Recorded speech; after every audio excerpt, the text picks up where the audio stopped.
Oui, Louise Bello. Moi aussi, je vais vous faire mes félicitations.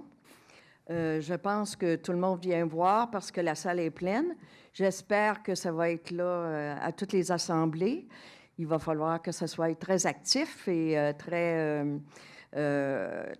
intéressant. J'ai apporté ma liste d'épiceries. Alors, pour commencer, je sais qu'il y en a qui sont allés voir la résidence Monseigneur Forgette et ils sont allés voir aussi Georges Faneuf et on leur a demandé d'enlever le stationnement qu'il y a sur la rue Jacques-Cartier. Parce que quand quelqu'un, il y a une boîte là où on paie le stationnement, puis bien souvent, il ne le voit pas. Quand on va pour visiter des personnes âgées, la parenté, c'est que bien souvent, on y va 3 heures, 4 heures. Et si 4 heures, je ne sais pas combien que ça coûte de l'heure. C'est assez dispendieux si tu y vas 3 fois par semaine.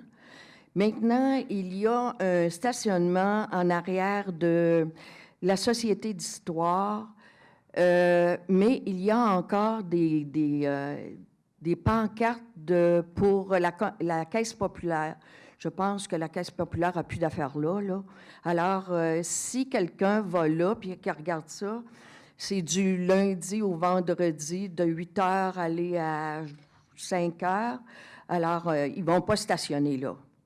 Et on pourrait y aller parce que, justement, la Caisse populaire, je trouve qu'elle n'a pas d'affaires là. Elle a son stationnement sur la rue Champlain. J'aimerais aussi vous parler de l'économie sociale. Parce que j'ai déjà fait un projet en économie sociale. J'ai travaillé pendant 1 an de temps et au bout d'1 an, on m'a refusé.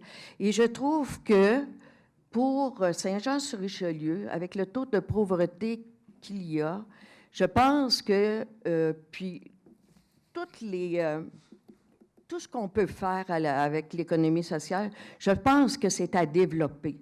Mais pour être développé, il faut avoir un soutien de la ville aussi, qui nous aide, qui nous donne un petit coup de pied, si on sait qu'on a le soutien, on est capable d'aller plus loin.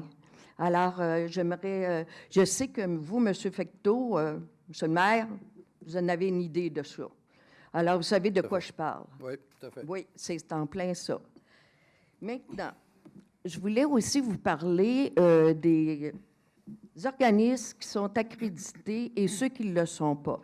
Vous savez que si je me présente comme bénévole à un organisme qui n'est pas accrédité, et puis qu'il faut qu'il voit mon dossier auprès de la police ou quelque chose comme ça, je dois payer 35 $ parce que je ne suis pas accréditée par la Ville. Alors, je trouve ça vraiment désavantageux, injuste, et ainsi de suite, pour les bénévoles. Oui? Je pourrais répondre à votre question. Vous pouvez vous adresser, les organismes qui ne sont pas accrédités, ils peuvent s'adresser au Centre d'action bénévole, puis le filtrage se fait via le Centre d'action bénévole. Les centres d'action bénévole sont mandatés pour faire ce type d'intervention-là. Bon, bien, merci. Correct. C'est parce que c'est pas moi, mais j'ai rencontré quelqu'un et il a dû payer 35 $. C'est pour ça. Et c'est l'organisme qui lui a fait payer ça. Ça fait qu'il ne devait pas savoir qu'il devait passer par le Centre d'action bénévole. D'accord? OK. Et la dernière chose, c'est la Ville a mis des aînés. Ça serait intéressant que Saint-Jean puisse appliquer. Et je vous dirais, j'ai fait une recherche, je vous dirais que vous avez un guide d'accompagnement qui est sur le site de Santé et Services sociaux. Vous avez toutes les comment faire et ainsi de suite. Bien, je vous remercie beaucoup.